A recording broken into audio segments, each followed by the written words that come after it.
circulan muchas encuestas falsas. Quizás se la creyeron esto de que iba a ganar en primera vuelta, tenían datos que les decían otra cosa, se emocionaron. La campaña del presidente Noboa arranca mal.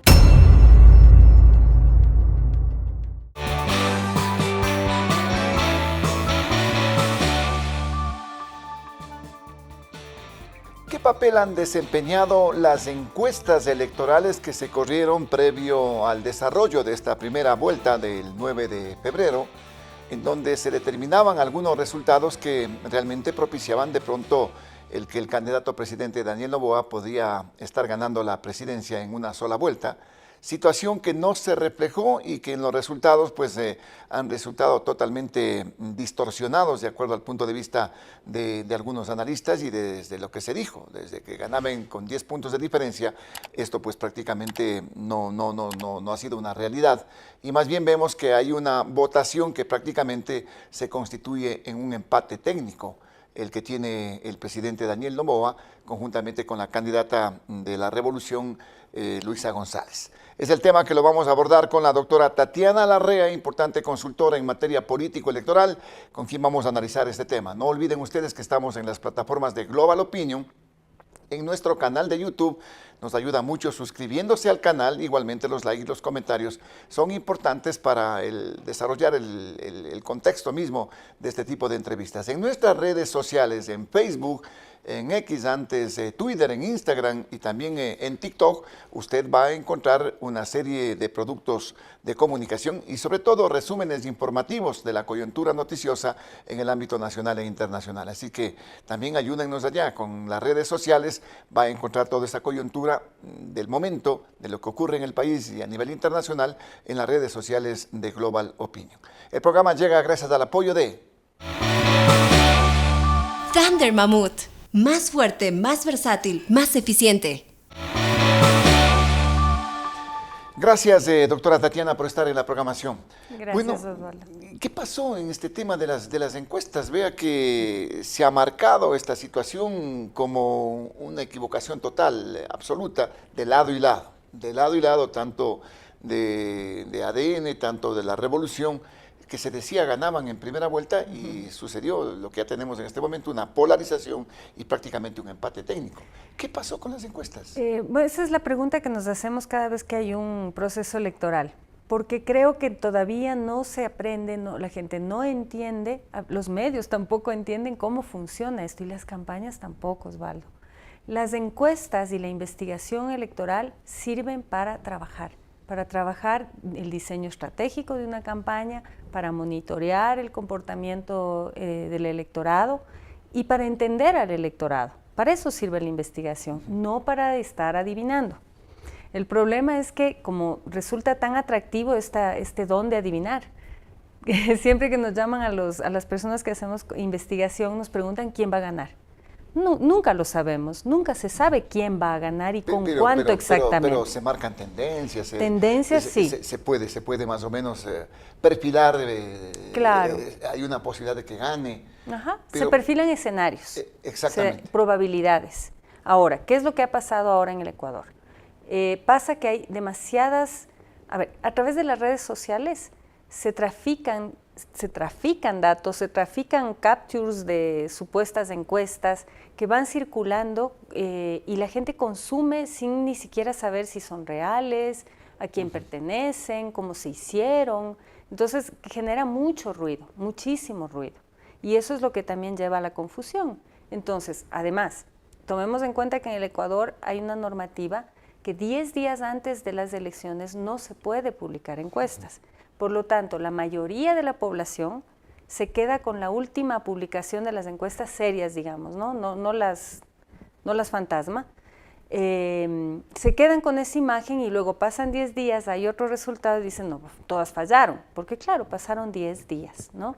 Eso también hay que tomar en cuenta. Ya, pero en estos 10 días pudo haber variado tanto el tema, porque lo que se posicionaba en la última semana, porque me imagino las encuestas o los sondeos continuaban pues en estos últimos 10 días, no es que se dejaron de hacer, Claro. pero en la última semana se seguía insistiendo, circulaban inclusive datos en redes sociales que hablaban de una primera vuelta.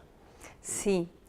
A ver, se sigue haciendo investigación, quienes están contratados, por supuesto, o tienen sus propios medios para hacerlo. Sí puede cambiar, por supuesto. De hecho, la última semana de una campaña es donde más se mueve. ¿Por qué? Porque es el momento en el que uno va a buscar a los indecisos, a esa bolsa de indecisos que va quedando. Y en esta elección, ese porcentaje de indecisos era bastante importante, ¿no? Había un 20% de 20, 24 de indecisión. indecisión todavía que tenía que acomodarse de alguna manera. ¿Qué podemos ver nosotros con la investigación? Es ir viendo ese comportamiento e ir un poco intuyendo hacia dónde se van a ir, ¿no? Y por eso se generan escenarios. Pero quienes sí hacen investigación o encuestas predictivas, que son el Exit Poll, por ejemplo. El Exit Poll es una encuesta predictiva, Sí. las otras no, las otras miden tendencias. El Exit Poll sí debe ser casi exacto a lo que va a pasar. ¿Por qué? Porque está haciendo tomas el mismo día de la elección, a boca de urna. O sea, van saliendo los electores y se les va preguntando. Eso con precisión estadística no tendría por qué fallar. Pero falló en este caso ese Exit Poll que se publicó, que se la analizó en un medio de comunicación televisivo. Sí. ¿Por qué razones? ¿Qué falló en ese Exit Poll? No lo sé porque no he escuchado la explicación, ni mucho menos, se ha oído mucho rumor. Yo creo que hay que ser serios en estas cosas porque el dar un dato erróneo en circunstancias tan apasionantes como es la política, ¿no? Y las elecciones puede ser muy peligroso. Puede llevar a enfrentamientos, puede llevar a confusión y sobre todo a generar desconfianza, que es lo peor que nos puede pasar como sociedad, ¿no? Pueden haber pasado muchas cosas, Osvaldo. Nosotros que tenemos experiencia en estos levantamientos, a ver, cuando nosotros hemos hecho Exit Poll, no hemos fallado, nos ha ido bien, hemos aplicado bien la técnica, hemos hecho bien el campo y ya está. Pero dentro del proceso de levantamiento de una encuesta, lo que hay que hacer es chequear qué pasó en cada momento. Eso es lo que debería hacer la empresa que hizo el Exit Poll. Sí sería bueno quizá que puedan decirle a la sociedad, a la opinión pública, qué pasó, qué falló. Porque el silencio, y yo sé que es incómodo, debe ser horrible, ¿no?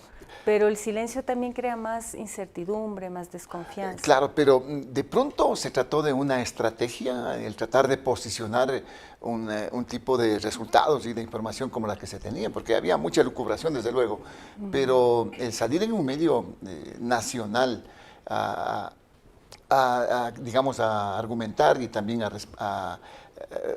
digamos, a explicar qué pasaba en esta encuesta que daba 10 puntos de diferencia, bien difícil, pues.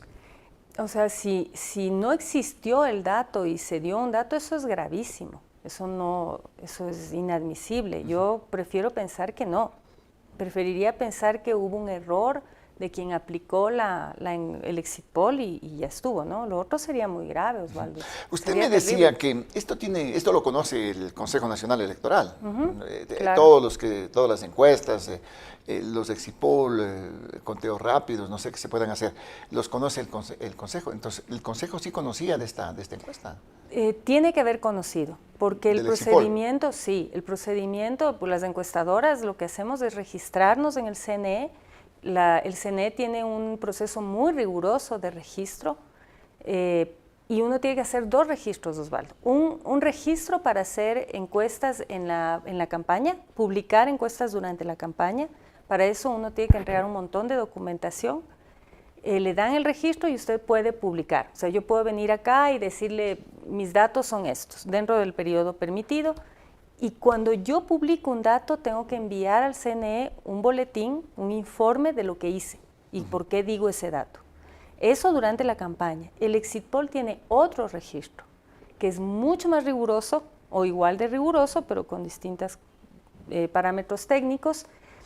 Y cuando nosotros, por lo menos cuando nosotros hemos hecho el exit poll, cada toma que hacemos durante el día se entrega al CNE. Y la última toma ellos revisan todo para poder sacar al público. Entonces, no sé qué pasó esta vez, sería bueno también que el CNE nos cuente qué sucedió, si ese exit poll entró, cómo entró, lo revisaron, no lo revisaron, porque en verdad fue... Sí, pues claro que causó mucho malestar, ¿no? ¿Y eso deja en mal predicamento también el trabajo que hacen las encuestadoras? No, pues nos dejan hechos doctora pedazos, Tatiana. pues, Osvaldito, no ve que falla uno y a todos nos ponen el esto mismo... como que viene siendo ya muy recurrente, digamos, en el tiempo y en la realización de este tipo de encuestas, ¿no? Sí, a ver, lo que pasa es que se mal utiliza. Yo creo que lo primero que hay que hacer es ver la trayectoria de cada empresa, o si están registrados o no, y ver la metodología, porque ahora hay tantas formas dicen hacer encuestas que no son, no es investigación seria, ¿no? Esto de las encuestas a través de la virtualidad, a través del internet, ¿cuán confiables son? Toda técnica bien hecha es confiable, pero tiene que ser leída y consumida de acuerdo a lo que es. Por ejemplo, tenemos encuestas telefónicas que se han hecho muchísimo tiempo. Desde hace muchos años. Pero lo que hay que entender es que una encuesta telefónica responde al universo de personas que tienen teléfono, que están en una base de datos y que contestan la llamada. ¿Sí? Entonces no es a todo el electorado. Esto me acuerdo, hacía una radio Éxito hace muchos años, ¿se acuerda usted? Pero eso era sondeo, eso no es encuesta. Llamaban, claro, era un sondeo, claro, y si le contestaba. Porque no. para hacer cualquier tipo de encuesta, digital, telefónica o cara a cara en hogares, hay que tener una muestra. Hay que tener, eso tiene que estar determinado, no es que yo llamo al azar, ¿no? Lo que sí pasa mucho hoy en día es que hacen encuestas por Twitter. Y claro, como hay tantos aplicativos, yo puedo convertirme en publicista pues ahora con tanto aplicativo, pero eso no hace que yo sea una profesional en eso. Puedo jugar a eso. Entonces hay gente que con esos aplicativos de haz tu encuesta, lanzan eso como que fuera algo real. Y no, eso es un juego, es una cosa para interactuar en redes nada más, pero no tiene nada de pero en este técnica. caso las encuestadoras se equivocaron del medio a la mitad. Depende cuáles, Osvaldo. Nosotros podemos decir, la mayoría, digamos, se equivocaron en este las que nos enteramos, ¿no es cierto? De los datos que circularon, a veces circulan datos falsos. Y yo le decía la otra vez, el que se sorprende con un resultado electoral es el que no tuvo información ese día. No, pues, pero es que estamos viendo esa información. Por ejemplo, había una encuestadora, Ipsos, por ejemplo, que le daba prácticamente en primera vuelta más del 50% al presidente. Otras encuestadoras que hasta 10 días antes, o sea, los 10 días que manda la ley, le daban con 10 puntos de diferencia. ¿Qué pudo haber pasado? ¿Hay justificación? A ver, ¿qué hacemos nosotros? Le voy a contar lo que hacemos los investigadores en campaña. Nosotros hacemos un programa de investigación que nos permite ir monitoreando desde la pre-campaña hasta el día de la elección, ¿no es cierto? Utilizando varias técnicas. La primera es hacer una encuesta en línea de base que nos permite ver todo el panorama, armar estrategia y luego hacemos encuestas de seguimiento, quincenales, después semanales, lo que se pueda hacer, ¿no? Porque con eso usted va viendo la curvita. El comportamiento electoral en una campaña puede ser así, ¿sí? O puede ser lineal y de pronto se cae. Eso es el tracking, ¿no? Claro, se ¿por mide qué? Permanentemente. ¿Por qué? Porque hay gente haciendo cosas para que la voluntad del elector cambie. Entonces es normal que hayan movimientos. De hecho, si no hay movimientos es que nadie hizo nada, no pasó nada. La campaña más aburrida del mundo. Todos empujan para que haya esos movimientos. Las últimas semanas se hace lo que se llama el tracking poll, que es un seguimiento diario. Ese es como un electrocardiograma. Usted va viendo lo que va pasando. Entonces pasó algo, sube, baja, y uno tiene que ir buscando dentro del cuarto de guerra o sala situacional de una campaña qué pasó para ir corrigiendo. Y al final se hace una encuesta al día anterior que ya refleja casi lo que va a pasar. De ahí hay el exit poll que nos puede decir el resultado a boca de urna, cómo votó la gente. Y el más preciso, pero que no es predictivo, el conteo rápido. Es el conteo rápido, que es sobre votos contados. Eso es lo más preciso que se tiene, que generalmente los organismos electorales hacen. ¿El no hacer conteo rápido fue un error del Consejo Electoral? ¿O de pronto dijeron, aguantemos nomás, este asunto no está tan claro? Yo creo que, a ver, como se mal utiliza la técnica y se desprestigia, como bien decía usted, Osvaldo, al empezar, como que agarramos miedo a utilizar estas cosas. Es como que en algún momento un médico tuviera miedo de hacer exámenes de laboratorio. Sería una locura, ¿no es cierto? No hay que tener miedo, hay que hacerlo bien, hay que hacer con gente que sabe hacerlo.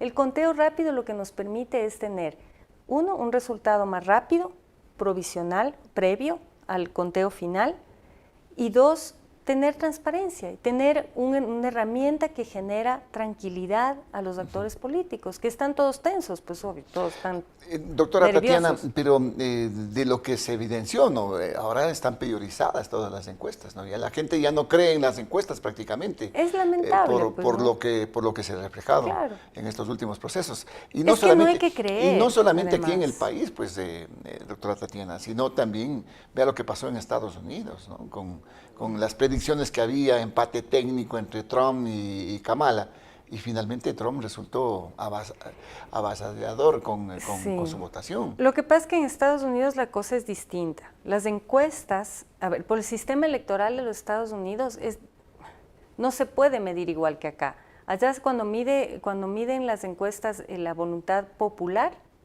puede salir que gana Kamala, pero la elección se define por voto colegiado.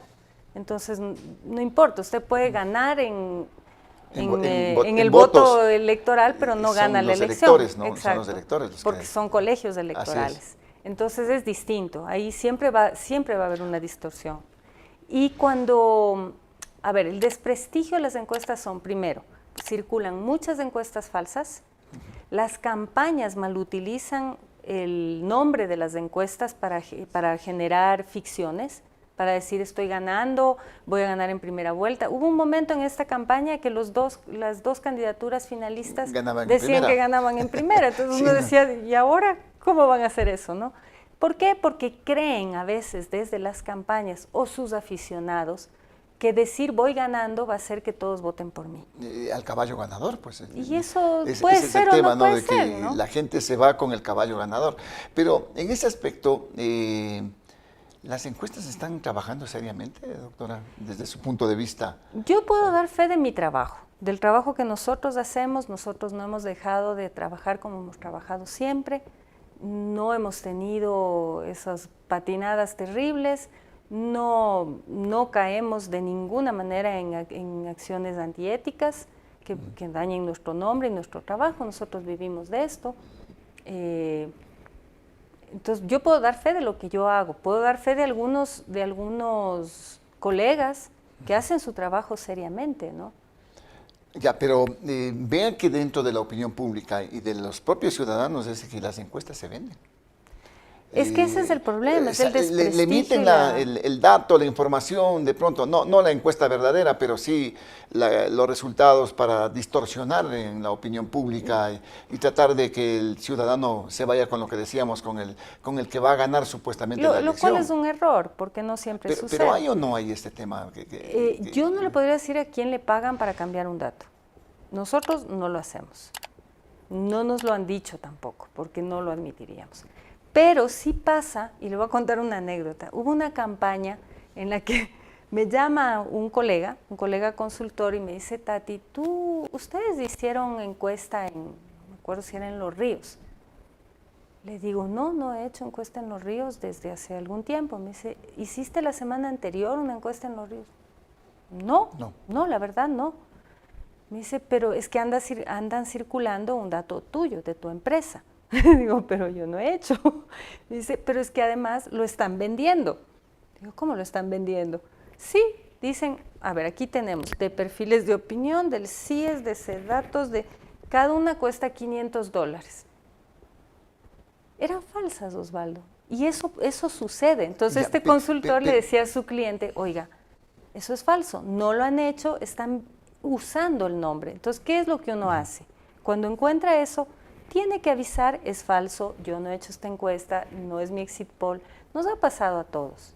Sí nos ha pasado. Ya, pero en, Y eso pero en desprestigia. esta última elección no creo que hayan sido así de falsas, pues porque iban y filtraban a los medios las propias empresas. Sí, y se eso. conversaba internamente y decían que ya se dieron los parámetros y que ahora es primera vuelta y que se va a hundir el correísmo y se terminó el correísmo. Y el correísmo está más vivo que nunca. Creo que hay dos vivos, ¿no? Dos muy vivos que están en la segunda vuelta. Claro. Habría que preguntarles, Osvaldo. Yo creo que como empresas serias, si les falló algo, tienen que hacer una auditoría interna, pensar bien, revisar bien sus procesos, qué pasó. Porque sí, yo también le puedo decir, o sea, yo le decía antes de la elección, nosotros no hemos hecho encuestas nacionales, no trabajamos para ninguna campaña, por lo tanto era una espectadora más de ver lo que se circulaba y claro, tenemos el cuidado de ver si existe o no existe, ficha técnica, etcétera. Y sí, pues por primera vez yo también fui de las sorprendidas. Yo no tenía datos míos y sí, pues sí me sorprendió.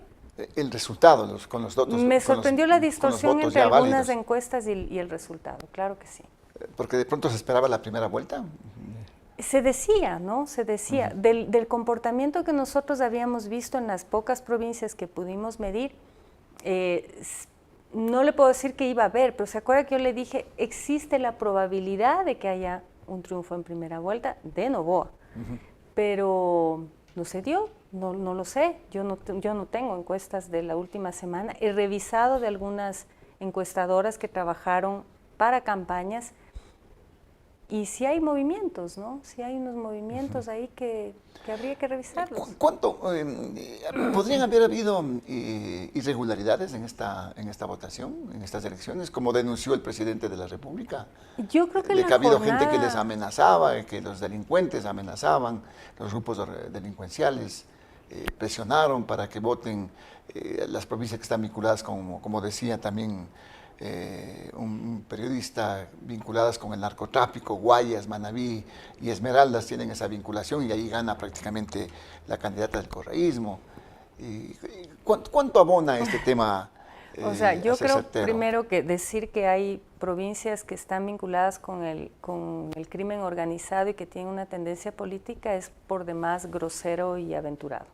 Eso no se debería decir una cosa así, es ofensivo, ¿no? Es ofensivo para la organización política, para los ciudadanos, para la provincia, para el país, ¿no? Eso creo que es una opinión que salió tal vez de algún malestar o algo, no, qué sé yo. Si es que esta denuncia que hace, bueno, no denuncia, lo dice el presidente, dice que ha habido amenazas, eso debería probarse, es muy grave. Y mucho más si lo dice el presidente. Claro. El presidente es la primera autoridad pero del le país. menciona la OEA, a los observadores, y la OEA sale pero la OEA a los 5 dice, minutos y le dice no hubo ningún nada, problema. todo ha sido Entonces, tranquilo. creo que lo primero que tiene que hacer la política siempre en estos momentos de competencia es calmarse. O sea, una agüita de valeriana, tranquilitos, respiremos, pensemos y seamos responsables. Porque la pasión, el nerviosismo, la adrenalina de una elección hace que a veces veamos cucos, digamos cosas sin pensar y provoquemos problemas serios para la confianza de un país. O hay un mal asesoramiento de pronto. Puede ser. Que puede ser con el propio presidente. Puede ser. Esto es como, verá, cuando un candidato gana la campaña, dicen es que el candidato fue espectacular. Cuando el candidato pierde, dicen los asesores fueron un desastre. Fueron un desastre. Pero el presidente Noboa ganó la contienda. Pues él ganó. El margen es chiquitito, Él es ganó. 0.16, es decir, 16,000 votos aproximadamente. Pero como que no ganó, pues.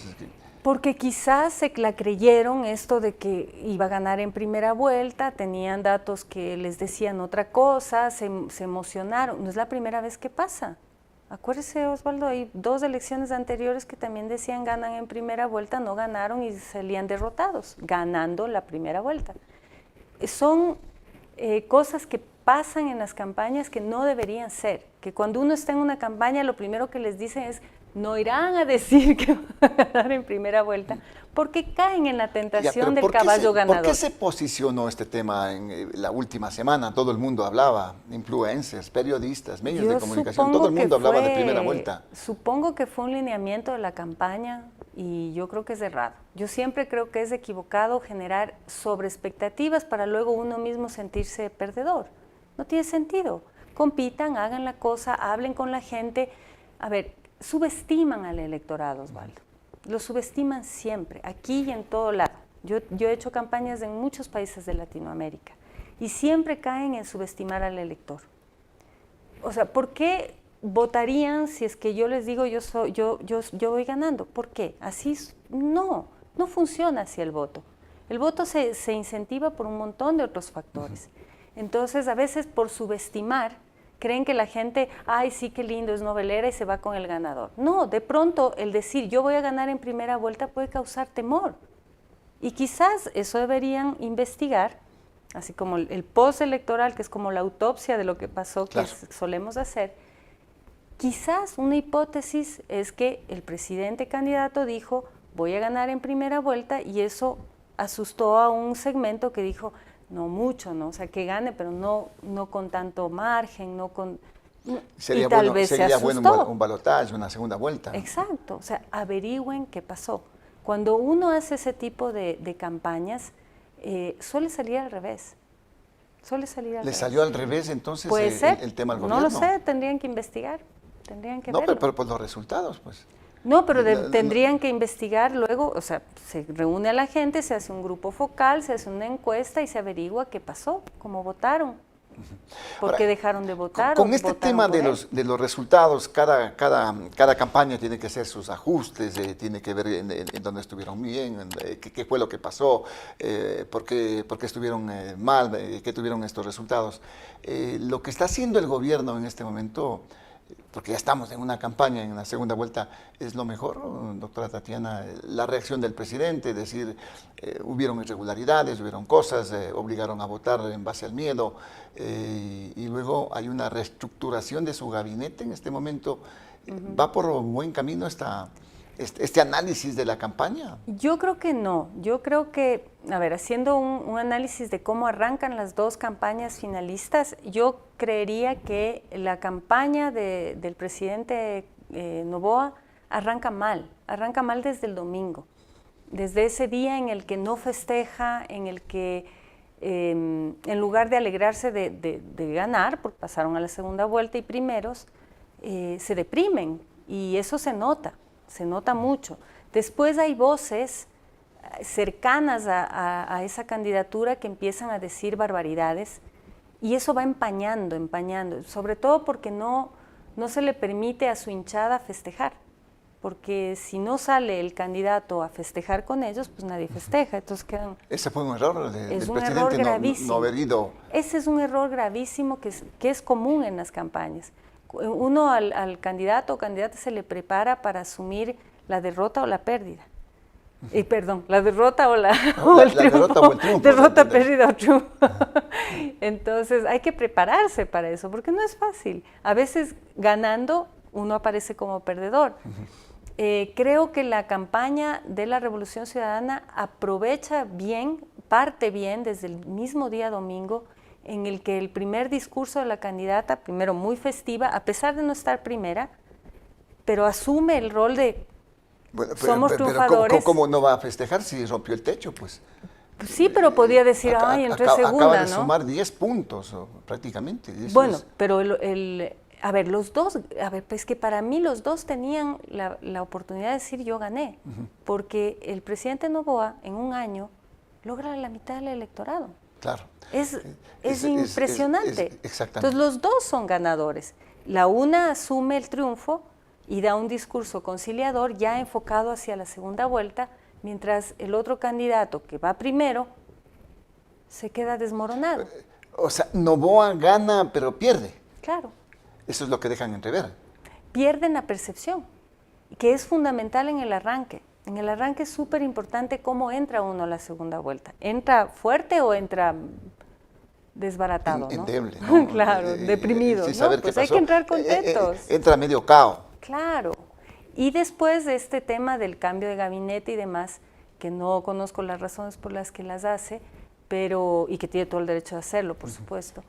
Pero sí todos como que exigían genera una debilidad. que un ajuste, tiene que haber un ajuste, decían en este cambio. Sí, pero depende de uno cuando lo hace, hay que ajustar ¿no? estos temas y me parece que por ahí va, ¿no?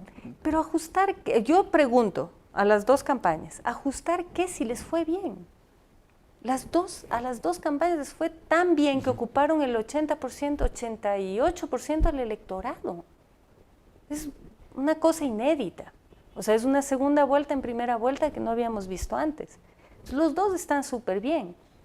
¿Ajustar qué? Ahorita lo que tienen que hacer es buscar de ese 1,000,000 y algo de votos que quedan por ahí, a ver quién les da el triunfo. Esta va a ser una pelea voto a voto, entonces. Voto a voto. Y creo, Osvaldo, que como va a ser tan cerrado esto, y hay tantos dimes, diretes, ahí rumores, hay que ser responsables. Yo sí, lo que esperaría como ciudadana, ahí sí como ciudadana, no como investigadora ni consultora, es que las dos campañas sean responsables. Por supuesto el organismo electoral, pero por Dios piensen en que no generen esa desconfianza, esa incertidumbre, una guerra sucia, porque va a haber mucha polarización, va a haber mucha pasión y el resultado evidentemente va a ser cerradísimo. Claro, ya entran temas inclusive de psicológicamente utilizando hasta del odio, ¿no? Sí, de ponerse ecuatorianos contra ecuatorianos por una tendencia política, etcétera, Eso etcétera, que no debería pasar. Pero entonces, el cambio de ministros en el gabinete, ¿le resultará favorable o no al presidente en el tiempo que le queda para la segunda vuelta, para el 13 de abril? Si a mí me hubieran preguntado, sin saber nada de lo que pasa adentro, porque es bien fácil opinar de afuera, uno no sabe lo que estaba sucediendo adentro, yo no lo hubiera hecho. Yo le hubiera dicho, aguántese, si le falta 2 meses, 1 mes más, espere, acabe la campaña. ¿Por qué cambiar así? ¿Por qué cambiar fichas además que han sido importantes en su gobierno? O sea, si le hubiera ido mal en la votación, diríamos, bueno, escuché a la gente y sí, perdón, me equivoqué, voy a cambiar estas cosas. Pero yo no lo veo por qué. Seguro tienen sus razones. Para mí, más me parece un síntoma de debilidad, de decir he hecho algo mal, cuando tiene el 45% de los votos, 44%. Fortalecer de pronto esa percepción del presidente en la costa, por ejemplo. Por eso cambian gobernadora del Guayas. Como que se siente que ahí no hubo el trabajo, que ganó Eso Luisa es lo que uno González. siente. Claro, uno siente que está como sacando gente que no le rindió. Pero son mensajes un poco complejos, porque además, al ser gobierno, se supone que el gobernador no hace campaña, pues no debería. Pero incide, digamos. Claro, pero no debería. Entonces son mensajes un poco complicados igual de leer. El nuevo ministro de Salud, Claro, que es un abogado. A ver qué se gestiona. Yo en le los hubiera hospitales. dicho, espere, tiene todo el chance de ganar, tiene una gran votación, todavía falta un poquito más. ¿Qué va a cambiar en 2 meses con nuevos ministros? Pero, ¿y qué tal la Revolución Ciudadana también en este sentido, con la candidata? Yo le decía 10 puntos, un resultado igualmente, a lo mejor no se esperaba, bien peleado el tema, ¿no? Porque tenían ese techo que no podían sobrepasar. Sí, lo que pasa es que, a ver, haciendo justicia a los números, hay que comparar este resultado de primera vuelta de la Revolución Ciudadana con una segunda vuelta, ¿sí? Porque el comportamiento del electorado en esta primera vuelta fue de segunda. Sí, o sea, fue claro, polarizado. estuvo polarizado totalmente. Exacto. Por eso se rompen techos. Por eso es que hay muchos votantes que no eran votantes duros, que no eran votantes asiduos a la Revolución Ciudadana, que optan por esto. Quizá por el anuncio de voy a ganar en primera vuelta del otro candidato. Quizás puede haber sido eso, que dijeron, no, aquí se decide entre 2 y se dividió así. Y por eso los otros tienen márgenes tan chiquititos. Excepto Pachacuti, que tiene un 5.6%, ¿no? Sí, yo esperé que Pachacuti tenga más, la verdad. ¿Ah, sí? Pensé que iba a tener más. Muchos decían, las encuestas decían que Andrea González iba a tener 7, 8%. Andrea González, lo que pasa es que destaca en el debate, ¿se acuerda que conversamos de eso, del estudio cualitativo que hicimos nosotros? Ella destaca, pero no aprovechó, se quedó. ¿Se apagó? Se apagó. Se apagó. Dio 2 entrevistas y se apagó. Sí, se apagó, no Entonces, hizo claro, postdebate, nada. exacto. Entonces ahí pues ya, brilló un ratito, se apagó la luz y se acabó, ¿no? Pero Pachacutic sí tiene una estructura mucho más grande, que pensé que podría haber tenido un poco más de incidencia. Pero quizá, a ver, cuando uno llama a ver, cuando las campañas dicen voy a ganar en primera vuelta, empieza también la contracampaña del voto útil. El voto útil, claro. Ajá, y eso fue más fuerte que lo otro. Los últimos días vimos muchísima campaña por redes del voto útil. Y quizás eso es lo que pasó, ¿no? Sí, y yo hablé y vi con mucha gente que dijo, voy al voto útil. Ajá, gente que votaba, qué sé yo, por Tillerías, por Cueva, claro, por Cronfle, y dijeron, no, hay dos, vamos al voto útil. Y por eso se polariza como se polariza. ¿Pachacutic va a ser y el movimiento indígena va a ser el que incline la balanza en este caso? Sí, pero también hay votos en los otros candidatos, no hay que olvidarse. Son chiquititos, parecen muy chiquititos, pero suman casi 1.200.000 de votos entre todos, ¿no? Claro, pero ahí está izquierda y derecha. Sí, pero habría que ver, ¿no? Habría que ver. Los votos también no son en endosables, Pachacutic hay una ala de derecha. Entonces tampoco es que todo Pachacutic va para allá. La prefecta Lourdes Tibán, claro. Tibán, o sea, no todos piensan igual. La señora, la doctora, ¿cómo es? La Velázquez, también que salió en una entrevista y después claro. salieron. Sucede que ha sido funcionaria del gobierno, pues la doctora. Pero hay varias tendencias, tendencias, ¿no?, dentro de Pachacutic, y eso lo hemos visto siempre. Entonces no es que todos los votos de ISA se van a ir allá. ISA tiene un voto también que es un voto no indígena, no de Pachacutic. Entonces ahí por eso va a ser voto a voto, va a ser interesante. Esto va a ser lo que vamos a ver es aquí el triunfo de los estrategas. Se maneja una estrategia. Tienen que ser, aquí se va a ver el estratega. Seguiremos conversando. Gracias, doctora Tatiana, no sé, van a tener que trabajar durísimo las empresas que realmente son serias y que llevan adelante este tipo de análisis de investigación en torno al tema de las encuestas, porque la tienen cuesta arriba en este momento. Nos desprestigian de ganita los que no hicimos nada malo. Gracias, doctora Tatiana. Gracias, muy amable. Osvaldo. La doctora Tatiana Larrea, ella es consultora en materia político-electoral, aquí en la programación de Frente al Personaje. No olviden que estamos en las plataformas de Global Opinion, en el canal de YouTube. Usted nos ayuda mucho suscribiéndose al canal y en las redes sociales. Siga las redes sociales. La coyuntura informativa en el ámbito nacional e internacional es permanente. Así que también allí sus likes, los comentarios son fundamentales en nuestras redes sociales. El programa llegó gracias al apoyo de Thunder Mammoth. Más fuerte, más versátil, más eficiente. No olviden que Frente al Personaje se emite por las plataformas de Global Opinion en nuestro canal de YouTube de lunes a viernes a partir de las 19 horas. Mire el programa, comparta el contenido para seguir teniendo una sociedad mejor informada y que pueda dilucidar este tipo de temas que son importantes para el país. Volveremos en las próximas horas con nuevos invitados y un nuevo tema. Soy Osvaldo Morocho Ampudia, agradecido por la sintonía. Buenas noches.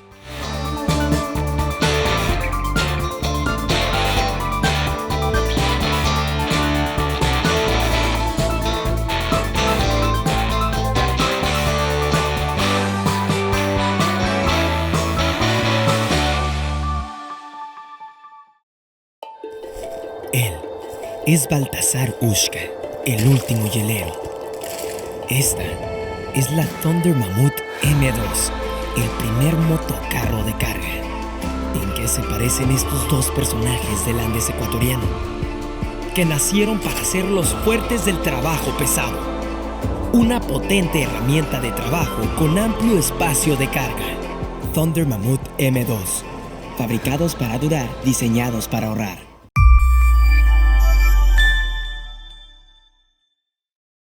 Los criterios de nuestros invitados no representan la opinión de este medio de comunicación.